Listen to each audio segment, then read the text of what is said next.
아까 말씀드린 것처럼 오늘이 3월 마지막 썬데이입니다. 일요일이에요. 벌써 2017년도가 낯설어가지고 2017년도가 됐나 이런 생각을 했는데 몇 달 지났어요? 1월 지나고 2월 지나고 3월 지나고 1년에 4분의 1이 벌써 후딱 지나갔습니다. 시간 참 빠르죠, 그렇죠? 예. 여기서 이렇게 또 질문을 한번 던져봅니다. 여러분들에게 인생은 얼마나 지나가셨습니까? 여러분들이 지금 20대에 이렇게 근처에 있다, 18, 19, 17, 21, 22 여기 있으면은 1년으로 따지자면 여러분들 딱 3월달 지난 거예요. 그쵸? 1월부터 3월까지 4분의 1 정도, 80 정도 산다라고 했을 때, 더 살면 보너스라고 생각하십시오. 4분의 1 정도 지난 거예요.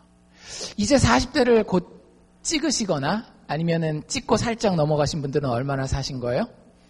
인생의 절반, 한 2분의 1 정도를 사신 겁니다.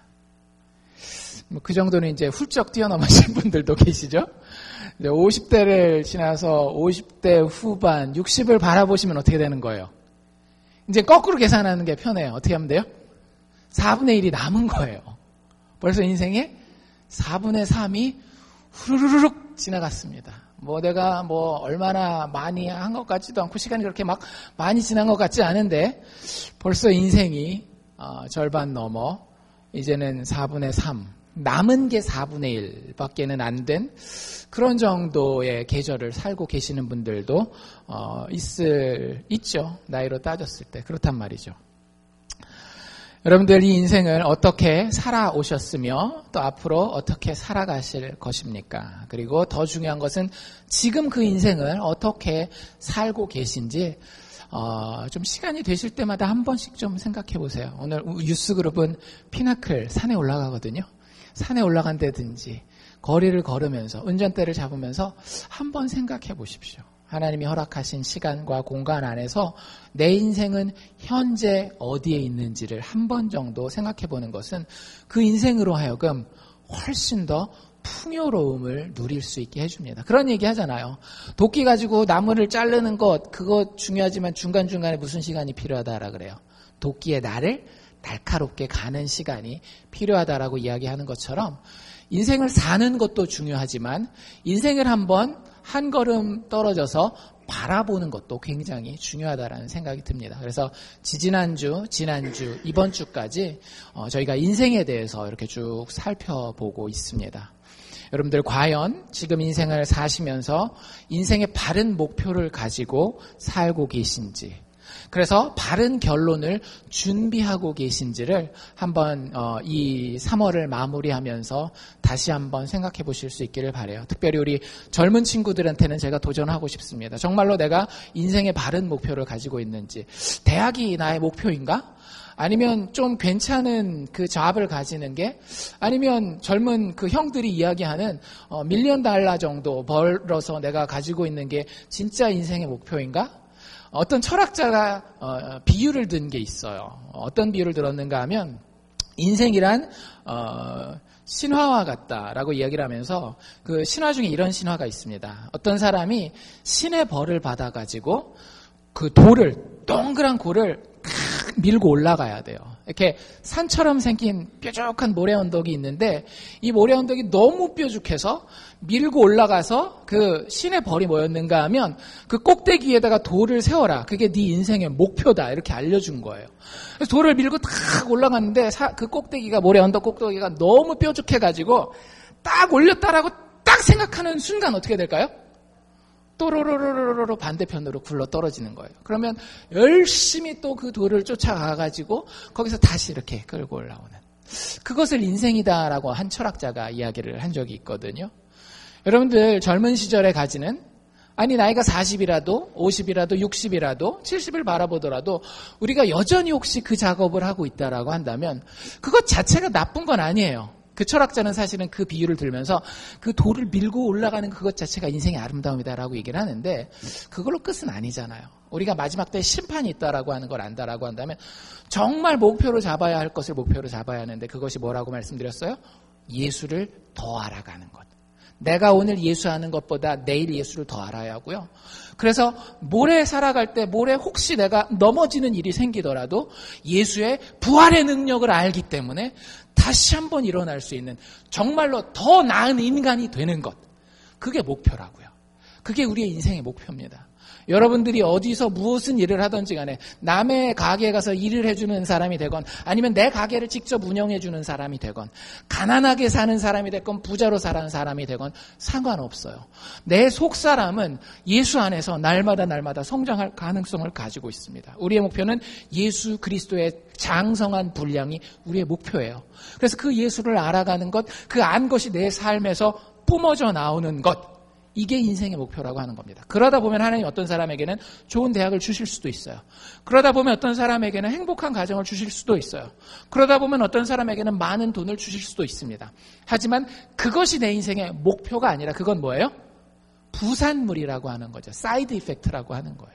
그래서 인생의 목표를 우리가 잘 정하고 성경이 정해져 있어요. 여러분들 우리가 정하려고 하면 그거 별로 맞지 않습니다. 성경은 예수 아는 것이 인생의 목표라고 분명하게 이야기해 주셨고요. 그 목표를 향해서 내가 오늘도 살고 있는지를 다시 한번 점검할 수 있는 시간이 되면 좋겠습니다. 오늘 우리가 읽은 시편 33편은요. 다윗의 시로 보통 알려져 있고요. 하나님이 내 인생을 참 많이 도와주셨다라고 하는 것에 대한 감사를 표현하는 찬양시입니다. 이 시편을 자세히 살펴보기 전에 우리 재밌는 거 하나만 해보죠. 여러분들 영어 알파벳 쫙 있죠. A부터 옛날에 저희 한국 때는 Z라고 했는데 미국에서 Z라고 하니까 못 알아듣더라고요. 영국 사람들은 알아들어요. 영국 사람들은 그건 Z 이렇게 얘기를 하더라고요. 미국 사람들은 뭐라 그래야 돼요? Z. 느끼한 그 발음을 해줘야 되는데 알파벳이 총 몇 글자인지 아세요? A부터 Z까지? 빨리 노래를 불러봐야 되죠. 26글자입니다. 저도 잘 모르니까 이게 오기 전에 준비를 해야 돼요. 26글자면 이렇게 한번 해봅시다. A는 1이에요. B는 그럼 몇이겠어요? 2. C는 3. 그럼 맨 마지막에 Z는 26, 26이 되겠죠. 그 앞에 있는 Y는 25가 되겠죠. 그럼 여러분들이 알고 있는 영어 단어들 중에 여러분들의 인생에 꼭 필요한 것이 무엇인가를 한번 생각해 봅시다. 점수를 매겨가지고. 그래서 점수는 어떻게 매기는지 아시겠죠? 그 스펠링 해가지고 A는 1 이런 식으로 따지면 되는 거예요. 어떤 분들은 이렇게 얘기하실 수 있어요. 인생이 그게 마음대로 되는 게 아니야. 운이 좀 따라줘야 돼. 운. 영어로 뭡니까? luck. L-U-C-K. 이제 머리를 빨리빨리 굴려야 됩니다. L이 이렇게 세려면 힘들잖아요. 제가 알려드릴게요. L은 12예요. U는 맨 뒤쪽에 있으니까 21입니다. 머리 빨리빨리 돌리고 계셔야 돼요. 그 다음에 C는 3이겠죠? K는 11입니다. 합쳐서 몇 점? 저희 이게 숫자 개념이 좀 되는 사람이 있습니다. luck 다 L-U-C-K를 합치면 47점이에요. 여러분들 인생을 살면서 운을 의지하면 되겠어요, 안 되겠어요? 47점짜리 의지해가지고는 안 된다라는 거죠. 인생을 그 운에 맡기고 살아가면 47점짜리 인생이 되는 거예요. 이거보다 좀 더 높은 걸 찾아야 되잖아요. 우리한테 참 중요한 거 뭐 있어요? 돈. 돈이 영어로 뭐죠? money. 또 이제 머리를 잘 계산을 열심히 해보십시오. M은 13이에요. O는 15입니다. N은 14고요. E는 5. Y는 끝에서 두 번째니까 25. 자, 머리 돌리신 분? 몇 점? 돈 몇 점? 예? 예, 정답이 있었어요. 72점이에요. 야, 대단합니다. 지금 막 계산기 두드리시는 거 아니시죠? 스펠링이 좀 길어서 5개나 있어서 할 수 있을 줄 몰랐는데, 72점이에요. 여러분들이 돈을 붙들면은 몇 점짜리 인생이 되는 거예요? 72점짜리 인생이 되는 겁니다. 만족하고 사실 수 있겠죠?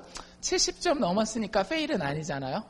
근데 그것만 가지고는 사람이 조금 그래요. 그러면은 돈 말고 좀 뭐가 있어야 될까? 좀 고상해야 되겠죠, 그렇죠, 사람이. 그래서 지식이 좀 있어야 돼요. 아무리 돈 있어도 막 머리가 텅 비어 있으면 안 되잖아요. 그렇죠? 지식은 영어 단어가 좀 어렵습니다. 뭐예요? knowledge. 스펠링이 어떻게 되는가 하면 knowledge예요. 숫자만 제가 불러드릴게요. 저희 옛날에 주산학원 다니신 분들은 뭐 1원이요, 2원이요, 막 더하는 거 있었어요. 혹시 되시는 분 있으면 한번 해보십시오. knowledge 11, 14, 15, 23, 12, 5, 4, 7, 5. 계산되신 분. 제가 불러드리는 단어 중에 100점 넘는 거는 없습니다. 혹시 또 상처받으실까봐 한 번 더 기회를 드릴게요. 한 번 더. 천천히 불러드릴게요. 11, 14, 15, 23, 12, 5, 4, 7, 5. 힌트를 드리면 90점대예요. 한번 답을 내리실 수 있는 분이 있으세요? 아까 뭐 아무거나 그냥 안 되는 거 한번 찔러라도 보는 거죠. 아까 몇 점? 96점입니다. 이야, 세 개 다 맞춘 것 같은데 96점이에요. 사람이 좀 이렇게 머리에 든 게 있으면 몇 점짜리 인생이 된다라는 거예요? 여러분들 이거 우스갯소리를 하긴 하는 겁니다. 뭐 이거 믿고 막 지식이 있으면 목사님이 96점 이러시면 안 돼. 그냥 재미로 한번 해보는 거예요. 96점짜리 인생이 된대요. 그냥 말이 그렇다라는 거죠. 그거보다 조금 더, 그래도 우리는 이 완성을 향해 딱 나아가는 존재들이잖아요. 리더십이 있으면 조금 더 나을 것 같다. 리더십. 스펠링 아시죠? Leadership. 숫자 간단히 풀어드리겠습니다. 그냥 계산하지 마시고 그 몇 점이 되는지 12, 5, 1, 4, 5, 18, 19, 8, 9, 16 다 더하면 지식만 있는 것보다는 조금 나은 인생이 되나 봐요. 97점이 됩니다. 97점 리더십. 97점짜리. 내가 리더십이 있어서 가정을 잘 이끌고 내가 일하는 데에서 사람들을 잘 이끌고 하면 97점짜리 인생이 될 수 있는 거예요. 100점이 가야 되는데 이 참 힘들죠. 어떤 단어를 넣어야 100점이 될까요? 열심히 일하는 거. 영어로 뭐라 그러죠? 열심히 일하는 거. hard work. 그건 이렇게 됩니다. 8, 1, 18, 4, 23, 15, 18, 11 더하면 98점이에요. 도대체 어떤 단어를 더해야 100점이 될까요? 눈치가 좀 빠른 분은 사실 오늘 설교 제목을 보고 답을 아셨을 거예요. 뭘까요? attitude. 예, 대단합니다. attitude가 attitude잖아요. 더하면 1 더하기 20 더하기 20 더하기 9 더하기 20 더하기 21 더하기 4 더하기 5 다 더하면 100점짜리 인생이라고 하는 거예요. 그래서 여러분들 그 태도에 관한 많은 격언들을 찾아보잖아요. 대부분의 이런 얘기들 많이 듣습니다. 근데 제가 들어보고 상당히 많이 동의를 해요. 태도가 인생의 전부이다. 한국 사람들도 그런 말 많이 하죠. 물에 컵을 담아놓고 절반 딱 담아놓으면 어떤 사람은 뭐라 그래요? 물의 컵이 반밖에 안 남았다. 이렇게 부정적인 태도를 가지는 사람이 있고요. 그렇죠? 그 똑같이 들어있는 그 물컵을 보고 뭐라고 얘기하는 사람이 있어요? 물이 아직도 반이나 남아있다라고 긍정적인 태도를 가지는 사람이 있어요. 사실 인생의 많은 상황들은요, 모든 사람에게 편차가 조금 있긴 하지만 큰 그림으로 봤을 때는 그렇게 큰 편차가 아니에요. 그런데 어떤 사람은 참 행복하고 참 즐거운 인생을 사는 반면에 어떤 사람은 인생이 늘 짜증거리고 걱정거리고 힘들게 인생을 살아요. 그 다 뭐 때문에요? attitude, 태도 때문에 그런 경우들이 많이 있어요. 그래서 실질적으로 심리학이나 상담학에서는 어떤 내담자가 왔을 때에 뭘 다루는가 하면 그 태도를 다룹니다. 왜 그런 태도가 생겼을까? 그러니까 보통 그 상담 오는 사람들 어떤 태도를 가지고 있는 사람들이 많겠어요? 상담을 이렇게 하려고 하면 좀 힘든 그런 태도를 가지기가 많잖아요. 근데 사람들이 가질 수 있어요. 그런데 많은 경우에 그것들이 어떤 뿌리가 되는 문제들이 있거든요. 어려서 상처를 받았다든지, 살아온 가정 환경이 경제적인 형편이 너무 어려웠다든지, 큰 질병을 당했다든지, 전쟁에 나가서 트라우마가 있다든지, 이런 것들이 있으면 태도가 굉장히 중요한데도 불구하고 긍정적인 방향보다는 부정적인 방향으로 가기가 쉽거든요. 그래서 그것들을 다루려고 하는 것이 사실은 상담과 심리학의 최종적인 목적입니다. 실용적인 목적이 그런 것들이에요. 그만큼 실질적으로 태도라고 하는 것이 굉장히 중요하거든요. 성경도 그 태도를 많이 다루고 있습니다. 오늘 우리가 읽었던 시편 33편도 여러 가지 태도를 이야기하고 있는데요. 그 중에서 오늘 아침에는 딱 두 가지만 제가 여러분들이랑 이야기하려고 해요. 예수 믿는 사람에게, 그리스도인에게 하나님이 기대하시는 삶의 태도가 있어요. 여러 가지 있을 겁니다. 그렇죠? 아까 그냥 단순하게 상담학적으로 얘기를 한다면 부정적인 태도보다는 긍정적인 태도. 왜? 우리에게 뭐가 있기 때문에? 마지막 날에 소망이 있잖아요. 소망이 있기 때문에 긍정적인 태도, 이런 태도를 원하시는데 조금 더 구체적으로 들어가서 오늘은 시편 33편에서 딱 두 가지 중요한 삶의 태도에 대해서 이야기하려고 합니다. 두 가지가 굉장히 밀접해요. 첫 번째 게 되어야 두 번째 태도를 가질 수 있습니다. 여러분들 1절 한번 같이 읽도록 하겠습니다. 33편 1절 다시 한번 한 목소리로 읽어보겠습니다. 시작. 너희 의인들아 여호와를 즐거워하라. 찬송은 정직한 자의 마땅히 할 바로다. 여러분들 성경이 예수 믿는 모든 사람들에게 원하는 인생의 태도 중에 하나는 무엇인가 하면 정직입니다.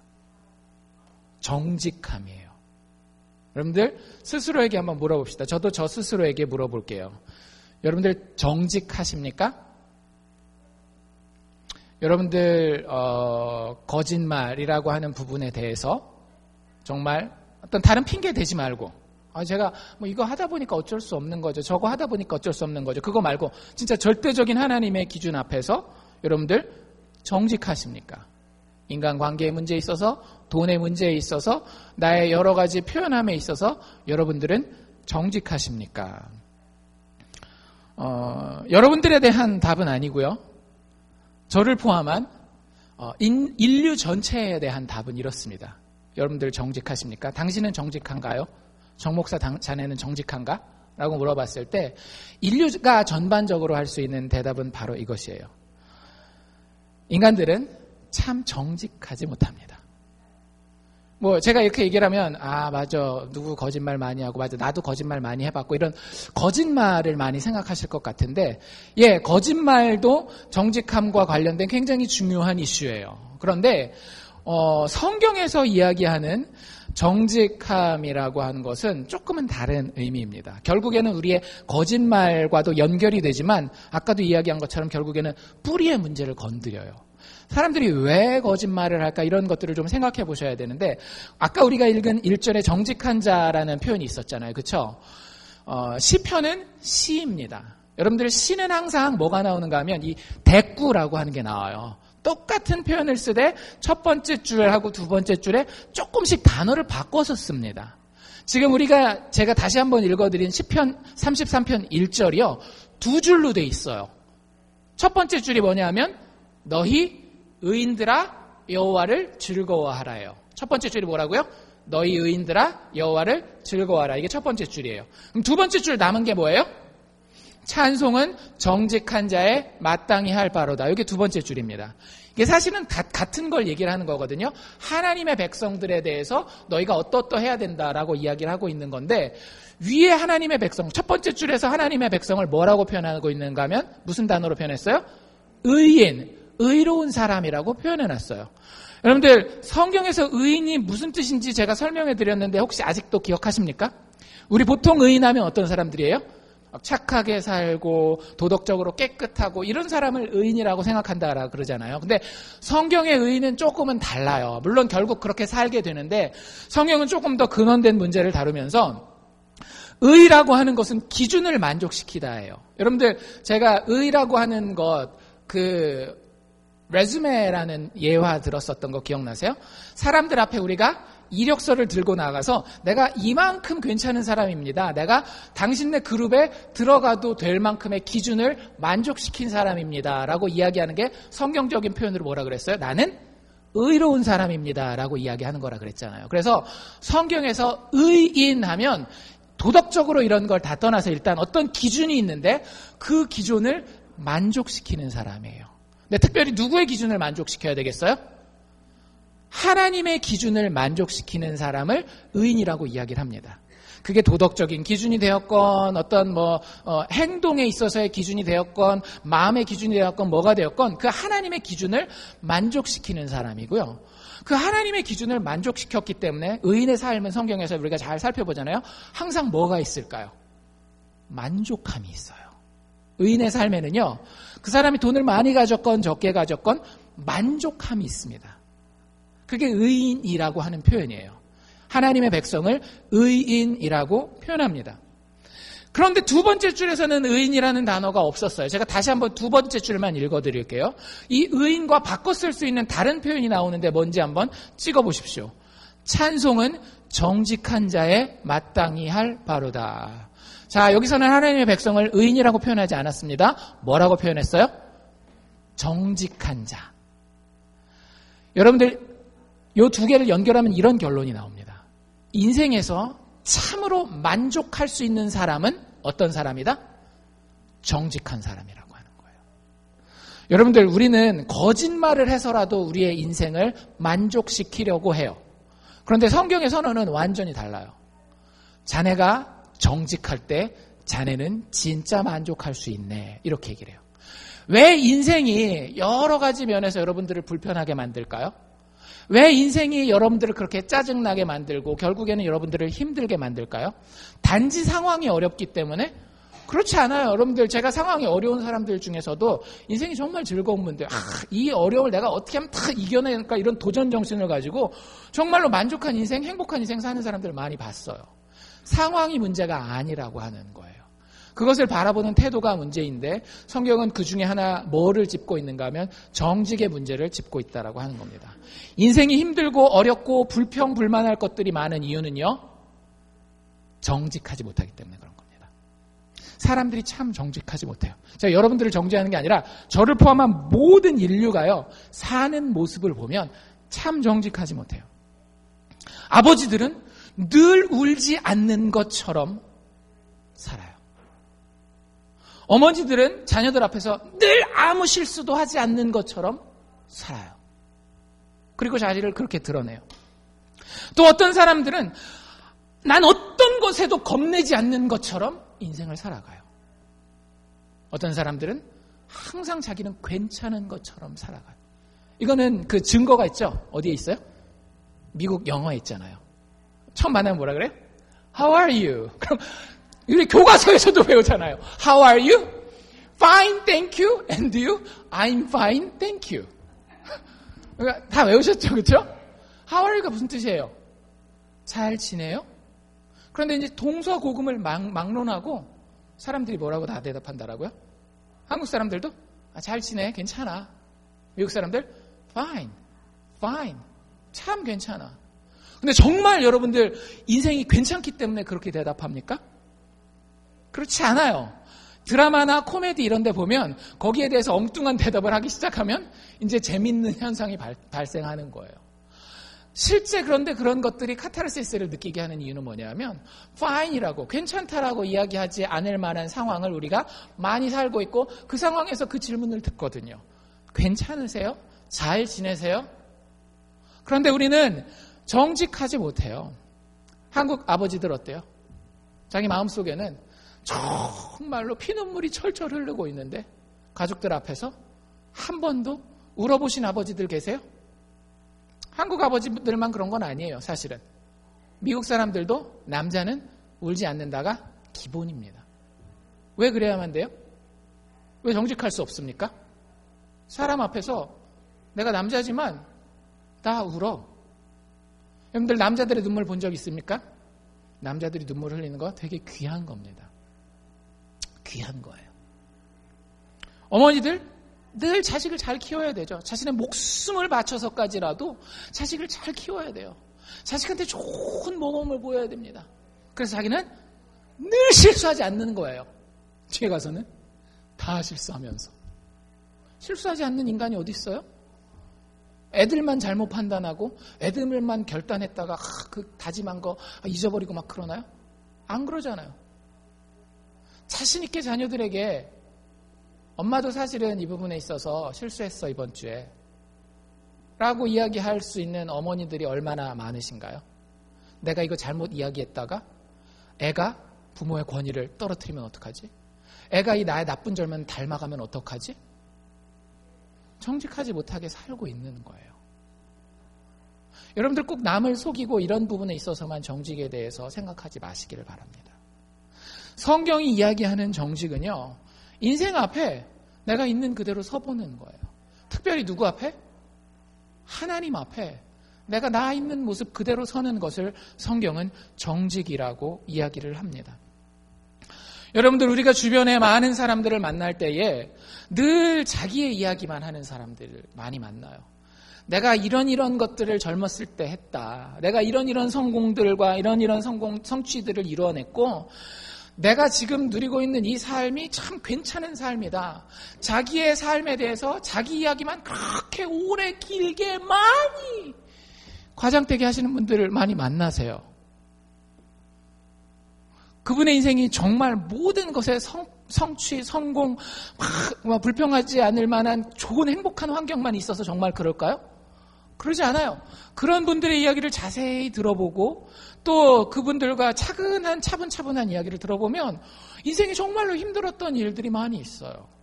어려웠던 긴 암흑과도 같은 터널들이 꽤 있습니다. 근데 사람들 앞에 하는 이야기들은 다 어떤 이야기들이에요?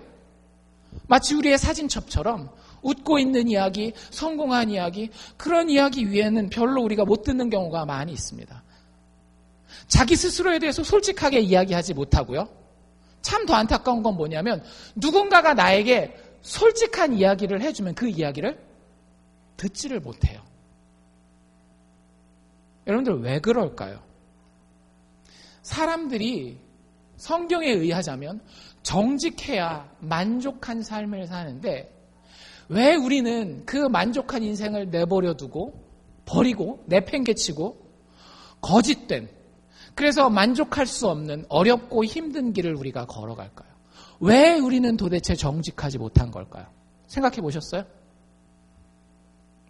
별로 답이 어렵진 않습니다. 여러분들 일단 정직하면은요, 내가 좀 기분 나쁜 상황에 처하게 돼요. 무슨 얘기인지 이해하시죠? 내가 솔직하면, 나 스스로에 대해서 솔직하면, 하여튼 좀 기분 나쁜 상황이 돼요. 나는 좀 괜찮은 사람으로 비춰지고 싶은데, 솔직하게 나를 다 드러냈다가는 좀 내가 별로 이렇게 멋지지 못한 사람이 되는 거예요. 그래서 내 기분이 별로 안 좋아요. 정직하면. 그래서 일단 가립니다. 가면을 살짝 써요. 또 내가 정직하지 못한 이유는 무엇인가 하면 손해를 보기 때문에 그래요. 그렇죠? 특별히 뭐가 걸려 있을 때? 돈이 걸려 있을 때 우리는 정직하지 못합니다. 이거 한 번만 어떻게 쫙 넘어가면 괜찮을 거라는 생각 때문에. 또 우리가 정직하지 못한 이유 또 하나, 이거 굉장히 큰 건데요. 겁이 나기 때문에 그래요. 겁이 나기 때문에. 내가 이걸 잘못 말했다가 경제적인 손해뿐만 아니라 다른 사람들로부터 존경받는 것을 잃어버리고 내가 모든 사람으로부터 못난 사람 취급을 받을까 봐 정직하지 못합니다. 남자들 어렸을 때 울면 남자들끼리 그런 경험이 있으신지 모르겠지만 어때요? 에이, 남자가 돼가지고 막 운다고. 여러분들 그게 상당히 겁나는 일입니다. 누군가에게 놀림받는다라고 하는 거, 요즘 아이들 표현으로는 뭐라 그래요? 왕따 당한다 그러는 거죠. 생각보다 굉장히 무서운 거예요. 어떤 동네에 이렇게 이민 생활하는 동네에 가보면 자기가 골프를 안 좋아하는데도 골프를 늘 쫓아다니시는 분들도 있어요. 좋아서 찾아다니시는 분들도 있지만 많은 경우에 왜 그런지 아세요?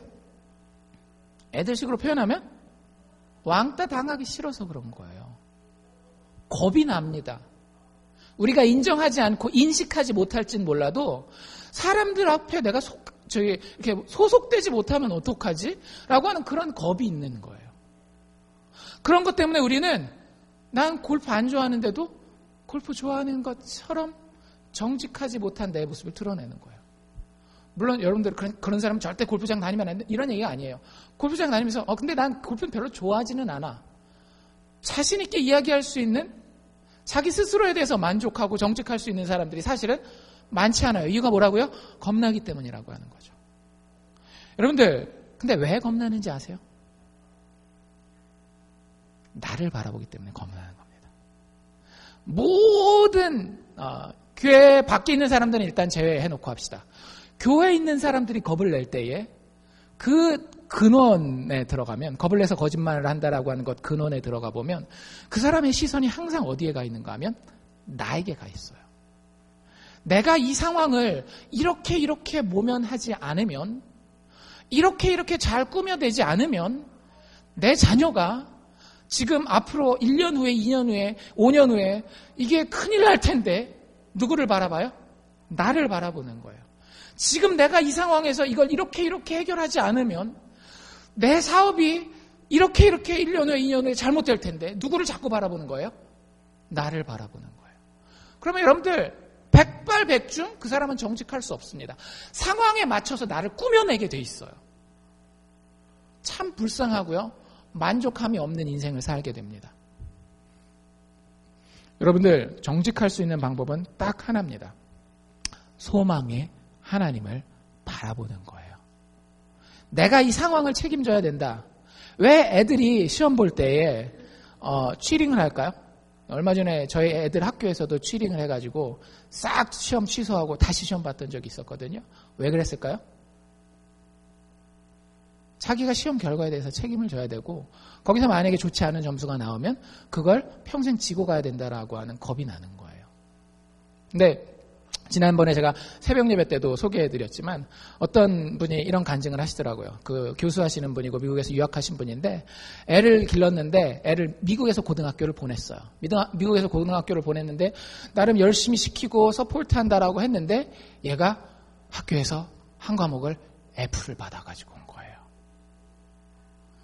얼마나 마음이, 여러분들 그냥 원래 그런 점수를 받던 애들이면 상관없는데 계속 A를 받고 괜찮은 애였거든요. F를 받아온 거예요. 교회 가면 기도가 나오겠습니까? 안 나오겠습니까? 기도가 나오죠. 근데 엉엉 울면서 기도할 때 회개하면서 기도했대요. 뭐라고 회개하면서 기도했을까요? 하나님, 제가 지금까지 거짓말하면서 살았습니다. 제 딸한테 너는 하나님의 딸이야. 너는 하나님의 귀한 자녀야 라고 이야기했는데 하나님, 솔직히 그거 다 거짓말이었습니다. 쟨 내 딸입니다. 내 딸로서 내가 원하는 점수를 요런 시간표에서 착착착 맞아야 되는데 그게 안 맞기 때문에 내 마음속에 피눈물이 납니다. 하나님, 솔직히 말해서 쟨 내 딸입니다. 하나님 딸 아닙니다. 그런데 그게 잘못된 거 아니까 하나님 앞에 회개합니다 라고 기도했대요. 그리고 가서 그 딸한테도 얘기를 했대요. 내가 너한테 거짓말한 게 있다 얘야. 내가 늘 너한테 너는 하나님의 귀한 딸이야, 하나님의 딸이야 얘기했지 거짓말이었어. 그러니까 얼마나 충격을 받았을까요? 그러면서 넌 내 딸이었어 지금까지. 그냥 좋은 게 아니라는 거죠. 하나님 딸 돼야 누가 책임져줘요? 하나님이 책임져 주는데 내 딸이니까 내가 책임져 주려다 보니까 여러분들이 애가 F 맞아오면 책임질 수 있어요? 한국 엄마들은 치맛바람 확 해가지고 가서 한국 엄마들만 아니라 미국 엄마들도 그런 게 있습니다. 근데 내가 책임질 수 없어요. 그래가지고 그 애를 데리고 같이 엉엉 울면서 하나님 앞에 회개하고 이렇게 서로에게 진짜 정직할 수 있었던 거죠. 그리고 나서 애가 그래도 이제 시무룩하니까 밖에 데리고 나가서 밥을 사 먹이려고 밥을 이렇게 식당 가자라고 얘기를 하는데 안 나가죠. 그걸 억지로 끌고 데려가면서 이렇게 얘기를 해줬대요, 딸한테. 자, 우리가 오늘 밥을 먹는 이유는 celebrate 하기 위한 것이다. 그런 단어 아세요? celebrate? 모르시죠? 그러면서 아빠가 그렇게 얘기를 했대요. 네가 C를 맞았으면 celebrate를 할 텐데 F를 맞았기 때문에 celebrate 하는 거다. 하나님이 네 인생은 책임지실 거다. 걱정하지 마라. 중요한 건 네가 하나님 앞에 얼마나 정직하고 성실하냐 한 것이지 결과론적으로 C를 받느냐 F를 받느냐 A를 받느냐 그게 중요한 게 아니다. 우리는 하나님 앞에서 어떤 상황을 맞이하건 셀러브레이트 할 수 있는 사람들이다. 그래서 밥을 먹으면서 셀러브레이트를 해줬대요. 그리고 궁금하니까 물어봤을 거 아니에요. 어쩌다 F 받았니? 확인을 해봐야 될 거 아니에요.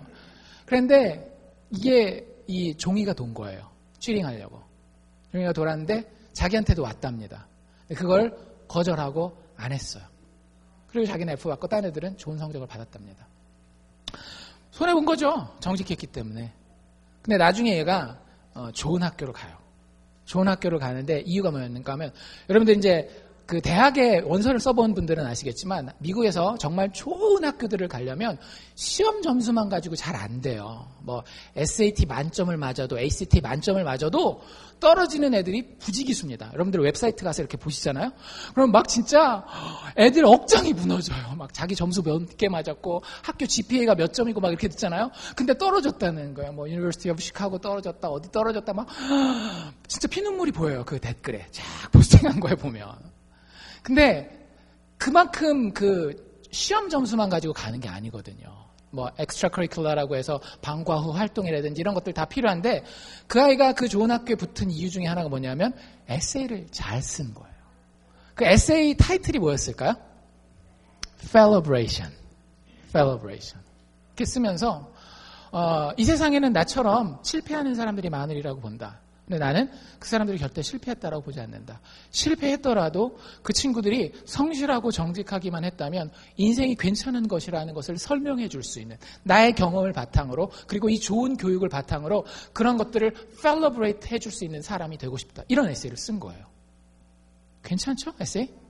그리고 나서 그 아이가 좋은 학교를 갔다는 간증을 하는 걸 들은 적이 있어요. 어떤 아이는 좋은 점수를 받을 수 있음에도 불구하고 그걸 포기하고 정직하게 F를 받는 아이가 있고요.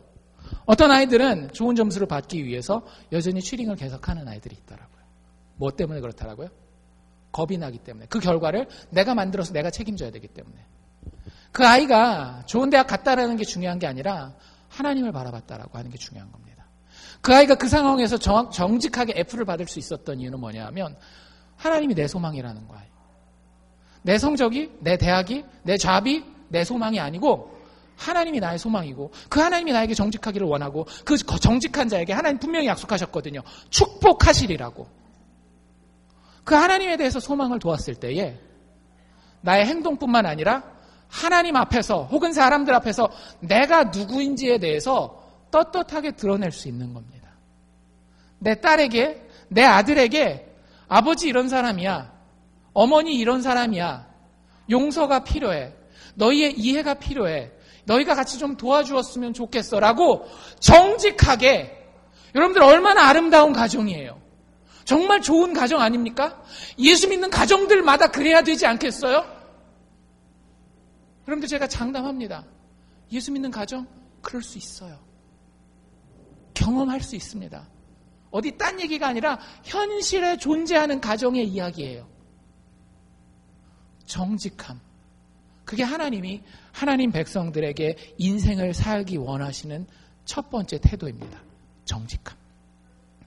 두 번째 태도는 뭐냐면요. 여기 단어가 나와 있진 않지만 15절에서 20절까지 제가 한번 읽어볼게요. 15절에서 20절. 우리가 16절부터 읽겠습니다. 16절부터 20절까지 읽을 테니까 도대체 어떤 태도를 하나님이 원하시는지 한번 여러분들이 먼저 찾아보시기를 원합니다. 잘 들어보세요. 많은 군대로 구원 얻은 왕이 없으며 용사가 힘이 커도 스스로 구하지 못하는도다. 구원함에 말은 헛것이며 여기서 말은 타고 다니는 그 말 얘기를 하는 겁니다. 그 큰 힘으로 구하지 못하는도다. 여호와는 그 경외하는 자, 하나님을 두려워하는 자, 곧 그 인자심을 바라는 자, 하나님의 불쌍히 여기심을 바라는 자를 살피사 저희의 영혼을 사망에서 건지시며 저희를 기근 때에 살게 하시는도다. 우리의 영혼이 여호와를 바라며 저는 우리의 도움과 방패시로다. 어떤 인생의 태도를 가져야 한다라는 걸 느끼세요?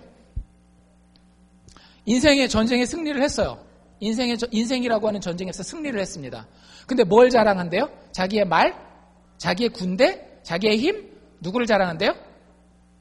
하나님을 자랑하는 거죠. 자기를 높여요, 안 높여요? 자기를 높이지 않아요. 이걸 두 글자로 뭐라 그럽니까? 겸손이라고 이야기를 합니다. 여러분들, 하나님 백성이 인생을 살기 원하는 두 번째 태도는 겸손입니다. 꼭 기억하십시오. 팀 케어 목사님이 이렇게까지 얘기했어요. 예수 그리스도의 십자가 죽음 이후로 인류는 두 종류로 나뉘어집니다. 착한 사람과 악한 사람? No. 겸손한 사람과 교만한 사람으로 나뉜다라는 거예요. 여러분, 교만이라고 하는 게 뭡니까? 교만? 여러분들 주변에 교만한 사람, arrogant, 굉장히 jen척하는 사람들의 특징이 뭐예요? 모든 영광을 누구에게 돌립니까? 자기에게 돌려요. 여러분들 이게 교만의 핵심입니다. 영광을 모든 것, 그러니까 자기는 숟가락만 얹어도 어때요? 그 다 누가 한 거예요? 내가 한 거예요. 사람에게는 그러고 싶은 욕구가 있습니다. 영광을 누구에게? 나에게. 영광을 자기 스스로에게 돌리고 싶어요. 그런데 여러분들 제가 장담합니다. 좋지 않습니다. 여러분들 교만하게 인생을 사는 거 절대 좋지 않습니다. 여러분들 눈앞에서는 그 사람들이 와 그랬어 이럴 것 같죠? 이러는 게 보이죠? 절대 안 좋아요. 만약에 자식 잘 됐다고 자랑하면 그거 뭐라고 불러요? 팔불출이라 그러잖아요. 딸 바보 요즘에는 그걸 좋은 말로 포장은 하지만 결국에 우리 아들이 이렇게 잘 됐어, 우리 딸이 이렇게 잘 됐어 하면 사람들 속으로는 뭐라 그래요? 그래, 니 잘났다, 니 잘났어, 잘났어 어쩌라고. 여러분들 절대 교만한 것, 영광을 나에게 돌리는 것이 좋지 않다라는 걸 깨달으셔야 돼요. 그래야 여러분들이 인생을 잘 살 수 있습니다. 공부 잘하는 사람보다 사실은 교만하지 않은 사람들이 훨씬 더 좋아해요. 알고 계셨나요? 당연한 거 아니겠어요? 이유가 뭐냐면 여러분들 잘난 척하는 것은 반드시 대가를 치르게 돼 있습니다. 잘난 척하는 거. 근데 여러분들 꼭 이렇게 생각하시는 분들 있어요. 잘난 척 할 만해서 잘난 척하는 사람도 있을 텐데. 맞아요, 여러분들. 잘난 척에는 두 가지 잘난 척이 있습니다. 하나는 뭐예요? 지질이 잘나지도 못했으면서 잘난 척 하는 사람이 있고요. 진짜 잘나서 잘난 척 하는 사람이 있어요. 그쵸? 그러니까 지가 잘나지도 못했는데 자기한테 막 영광을 돌리는 사람. 여러분들, 그 사람에게 심판이 있습니다. 누구의 심판이 있을까요? 이건 하나님까지 갈 필요도 없어요. 사람들의 심판이 여러분들을 기다리고 있습니다. 여러분들이 내가 사람들 앞에서 되지도 못했는데 나 혼자 착각해가지고 다 된 줄 알고 내가 이만큼이면 됐지 뭐 가정도 이만큼이면 세워놨고 사업도 이만큼이면 세워놨고 다 됐지 해가지고 막 자랑하고 다니잖아요. 실력이 다른 사람 봤을 때는 에이 저 사람이랑 비교하면 별거 아닌데 이렇게 하고 근데도 막 자랑하고 다니잖아요. 그럼 사람들이 다 알아서 여러분들을 피합니다. 사람이 심판해요. 근데 두 번째 케이스가 약간 우리가 속아 넘어가기 쉬운 상황이에요. 진짜로 애들 잘 키웠어요. 누가 보더라도 미국 내 랭킹이 들어갈 만큼 돈을 벌어놨어요. 그러면 잘났기 때문에 잘난 척 할 수 있겠죠. 성경에 여러 구절이 있는데 제가 그거 여러분들에게 읽어드리지 않고요. 결론부터 말씀드리겠습니다. 잘났기 때문에 잘난 척하면 하나님의 심판이 있습니다. 꼭 기억하십시오. 잘난 척, 즉 자신에게 영광 돌리는 것, 조금 더 고상한 단어로 교만한 것에는요. 반드시 하나님의 심판이 있습니다. 하나님이 늘 하시는 일이 뭐게요? 낮은 자는 높여주시고 높은 자는 끌어내리시고 성경 어디를 보시더라도 하나님이 택하시는 자는 낮고 가난하고 불쌍한 사람들이에요. 여러분들 하나님 앞에서 내가 잘났는데요 이 정도입니다. 혹은 사람 앞에서 그렇게 하잖아요. 하나님 그러면 그래? 그렇게 잘났어? 한번 볼까? 여러분들 이 말 굉장히 두려운 말씀입니다. 여러분들 내가 진짜 잘나서 잘난 척해요. 내가 잘난 그것들이 진짜 바닥부터 살펴보면 100% 내가 다 일군 겁니까? 내 가정? 내 사업? 100% 다 내가 일군 겁니까? 아니에요. 나와 똑같은 노력을 하고도 나와 똑같은 피땀을 흘리고도 그 결과를 갖지 못하는 사람이 있어요. 세상 사람들은 그걸 운이라고 이야기를 합니다. 만약 하나님이 계시다라고 한다면 여러분들 그건 하나님의 은혜요 축복입니다. 내가 진짜 잘났기 때문이 아니에요. 그렇기 때문에 내가 잘난 줄 알고 잘난 척 하잖아요. 사람들이 인정하게 해도 잘난 조건을 가지고 자랑하잖아요. 사람들은 여러분들을 심판할 수 없을 거예요. 아, 저 사람 그래, 그만한 돈은 있지, 그만큼은 자식은 키워놨지 하겠지만 누가 심판하신다라고요? 하나님 반드시 심판하십니다. 제 얘기가 아니라 성경을 보세요. 그게 심판의 역사이고 마지막 심판에 대한 하나님의 경고입니다. 지나친 영광은 결국은 우리를 해쳐요. 교만은 우리를 멸망으로 이끌고 갑니다. 그래서 하나님이 우리에게 겸손하라고 이야기를 하는 거예요. 겸손이라고 하는 거, 겸손 여러분들 어떻게 생각합니까? 다른 사람들 앞에서 막 나를 한없이 낮추고 작아지게 만드는 것, 그거 겸손이라고 생각하십니까? 그런 모양으로 보여질 수는 있어요. 그런데 교만이 뭐라 그랬어요? 영광을 누구에게 돌리는 것? 나 자신에게 돌리는 거라 그랬죠. 그런 의미에서 겸손을 생각하시면 성경적인 겸손의 컨셉이 금방 나옵니다. 뭐겠어요? 영광을 하나님께 돌리는 것, 그것이 겸손이에요. 무슨 일을 하든지 간에 어떤 결과가 나오든지 간에 누가 하셨어요? 하나님이 하셨어요. 여러분들 입에 발린 표현을 얘기를 하는 게 아닙니다.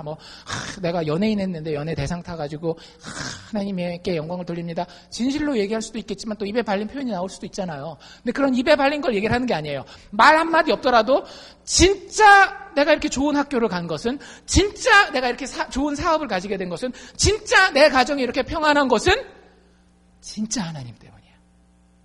여러분들 시편 115편에 아주 유명한 구절이 있어요. 여호와여, 영광을 우리에게 돌리지 마옵소서. 우리에게 돌리지 마옵소서. 오직 주의 이름에 돌리소서. Non nobis domine, non nobis domine. 우리에게 아니고 오직 당신의 이름에게 영광을 돌리기를 원합니다. 여러분들 그게 겸손한 거예요. 겸손함은 사람 앞에서 자신을 자랑하거나 교만하지 않는 것을 이야기합니다. 다른 말로 표현하면 여러분들이 사람들 앞에서 여러분들 스스로를 비굴하게 만들 필요가 없다라는 얘기예요. 겸손함과 비굴함은 전혀 달라요. 겸손함은 하나님이 나에게 맡기신 사명과 하나님이 나에게 주신 달란트를 정확하게 알고 있습니다. 그것에 대해서 막 부끄러워하거나 일부러 숨기거나 그러지 않아요. 하나님 나에게 공부 잘하는 재능을 주셨어요? 그거 가지고 최선을 다해요. 그리고 그 결과를 당당하게 받아요. 그런데 그거 가지고 자랑하지 않는다라고요. 그런 것을 어떻게 그렇게 공부를 잘해? 내가 원래 좀 머리가 좋지 뭐. 이런 것이 아니라 하나님이 공부 잘할 수 있는 환경과 부모를 허락하셨어 라고 말 안 해도 자기 마음가운데 진심으로 그런 거 믿는 게 있어야 돼요. 여러분들 예수 믿는 사람들은 이게 지식으로, 참된 지식으로 내 심장에 박혀 있어야 됩니다. 저도 가끔씩 농담처럼 시험 한 번도 안 떨어졌습니다 이런 얘기 하잖아요. 제가 그 모든 시험을 정말 바닥에다가 딱 깔고 그 정도 시험이야 이렇게 봤을까요? 아니에요. 제가 그런 시험들을 보면서 하나님 앞에 정말 이렇게 고백합니다. 여호와여, 영광을 나에게 돌리지 마옵소서.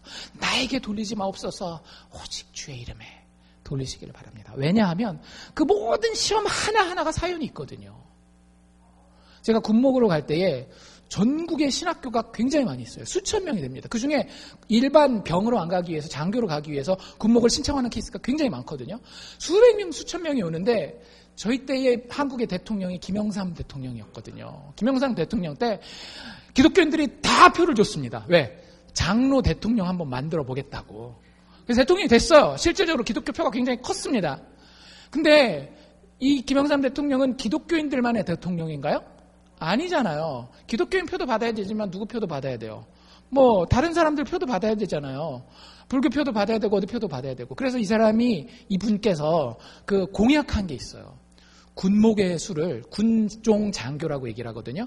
그때까지만 해도, 김영삼 대통령 전까지만 해도 50%가 넘게 목사님들이었어요.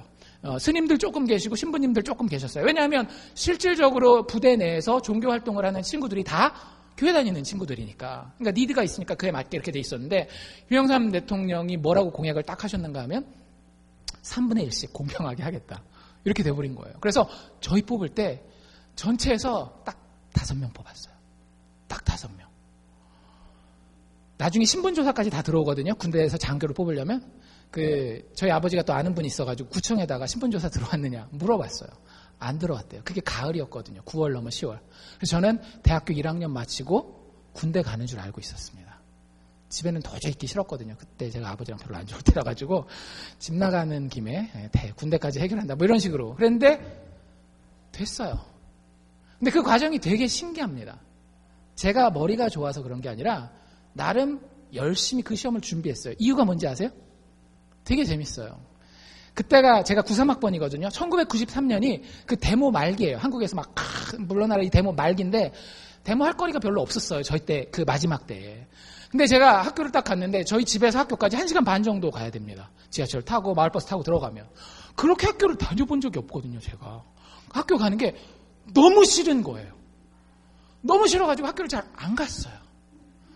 학교를 가도 선배들이 데모한다고 오늘 수업 없어 하고 막 강의실 의자 막 다 빼놨거든요.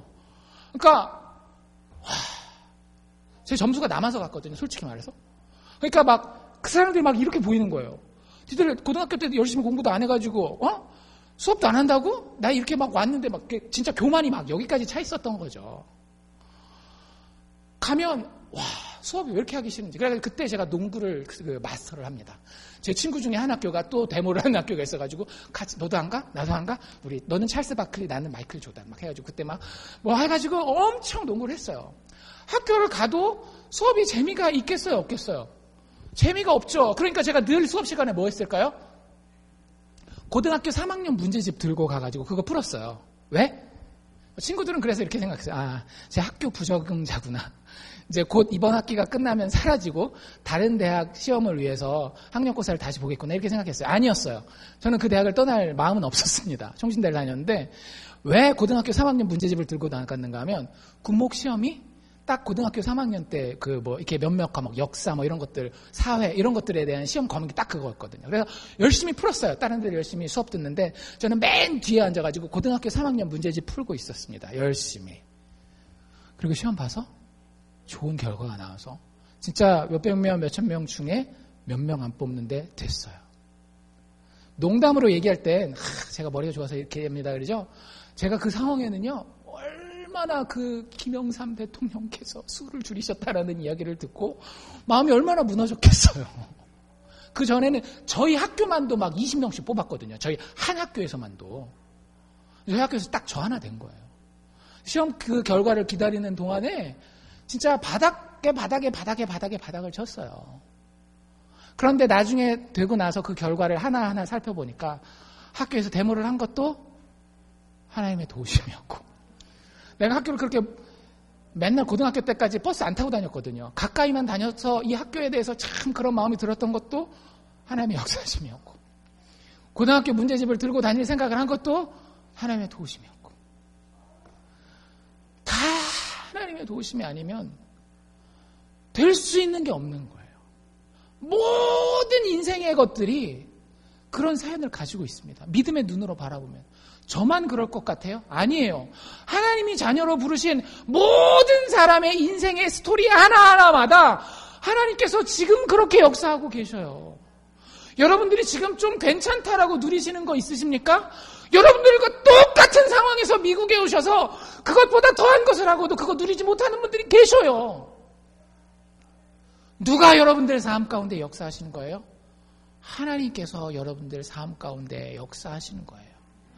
영광을 우리에게 돌리지 마옵소서. 우리에게 돌리지 마옵소서. 주의 이름에만 돌리소서. 여러분들 맡은 것에 최선을 다하십시오. 충성하십시오. 내가 시험을 봐야 되면 시험을 보고 사업을 해야 되면 사업을 해야 되고 자녀를 키워야 되면 자녀를 키우십시오. 그리고 최선을 다하고 하나님 주신 것 잘 사용하세요. 단 최종적인 결과가 나왔을 때 누구에게 영광을? 하나님께 영광을. 말하지 않아도 돼요. 말하지 않아도 돼요. 근데 내 마음에서 가장 깊은 곳에서 나는 무익한 종입니다. 나의 하여야 할 것을 한 것뿐입니다. 라고 고백할 수 있는 나는 정말 무익한 종입니다. 진심으로 고백할 수 있는 나는 무익한 종입니다. 라고 해서 사람들 앞에서 인기를 얻어볼까? 이런 거 말고 정말로 아무도 듣지 않는 곳에 가서 하나님 내가 가장 낮은 자입니다. 이 낮은 자를 통하여 어디다 쓰시려고 이런 일들을 이루십니까? 하나님 정말 감사합니다. 오직 영광은 당신께 있습니다. 겸손. 이게 인생을 살아야 되는 두 번째 태도입니다. 어렵지 않죠? 두 가지 뭐랑 뭐요? 정직과 겸손. 평생 살아가면서 여러분들 정직하게, 겸손하게 그 태도를 가지고 여러분들 인생의 목표, 예수하는 것을 향해서 달려가십시오. 그러면 마지막 결과, 심판의 결과는 누가 책임지시는 거예요? 우리 하나님 아버지께서 책임지시는 겁니다. 예수 믿는 사람의 인생 굉장히 단순해요. 예수 알기 위해서, 예수를 더 알기 위해서 정직과 겸손으로 순간순간을 살아가면 하나님께서 결론은 책임지신다. period. 기도합시다.